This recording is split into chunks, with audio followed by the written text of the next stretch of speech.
और कद सिर्फ 2.5 फुट, लेकिन कीमत 2-4 नहीं पूरे 5 लाख रुपए।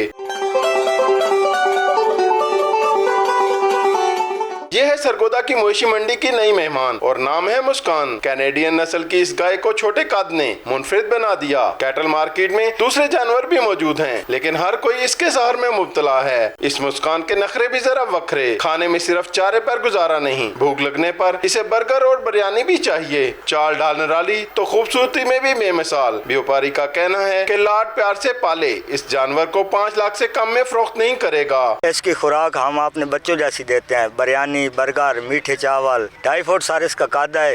5 लाख रुपए हम इसकी कीमत मांगते हैं। मवेशी मंडी आने वाले शहरी इस बेज़बान की खरीदारी में दिलचस्पी ले रहे हैं, जिससे कुर्बानी के इस जानवर ने अपनी अलग पहचान बना रखी है। कैमरामैन रशीद राना के साथ असजद मुनीर, 92 न्यूज़, सरगोदा।